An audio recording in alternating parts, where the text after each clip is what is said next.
কথাটা আমাকে নয়, নিজেকে জিজ্ঞেস করো, কমেন্ট বক্সে লিখবে। যখন কোনো ভিখারি তোমার দরজায় আসে, তুমি কি তাকে রাজার সম্মান দাও? রাজার সম্মান দিয়ে মাথায় চাপিয়ে নাও, নাকি এক মুঠো ভিক্ষে দিয়ে তাকে বিদায় করে দাও? কোনটা করো? তাহলে তুমি যে ওর কাছে ভালোবাসার ভিক্ষা চাইছো রে ভাই, বারবার বারণ করার পরেও যে তুমি চেয়ে যাচ্ছ, তুমি তো ভিক্ষাই পাবে। সে তোমাকে মাথায় চাপিয়ে নেবে? সে তোমাকে মুকুটের মতো করে মাথায় পরে থাকবে, নাকি তোমাকে এক মুঠো ভালোবাসা ছুঁড়ে দিয়ে ছেড়ে দিয়ে পালিয়ে যাবে বলো তো? তাহলে ভিক্ষা কেন করছো? কেন নেগেটিভ ভাবছো? সে তোমাকে ছাড়া ভালো থাকতে পারবে, অন্য কাউকে পেয়ে যাবে, অন্য কারো সঙ্গে সুখে জীবন কাটাবে। এটা যত ভাববে তোমার সঙ্গে নেগেটিভ তত ঘটবে।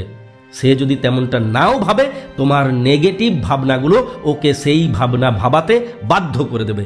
তাই তুমি ভিখারি হয়ে যাচ্ছ কেন? কেন এটা ভাবতে পারছো না? ভালো সেও বাসে, সেও তোমাকে ছাড়া থাকতে পারবে না।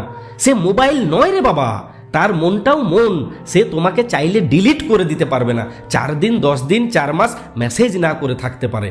সে মনে মনে পুড়ছে, দেখাচ্ছে না। আর তুমি যত না পুড়ছো, তার চাইতে বেশি করে গন্ধ ছড়াচ্ছ। তাই ও আরো বেশি করে ইগনোর করছে। ওর ইগনোর করাটাকে ইগনোর করতে শেখো, নতুবা ডুবে যাবে। সিরিয়াস বলছি, ডুবে যাবে।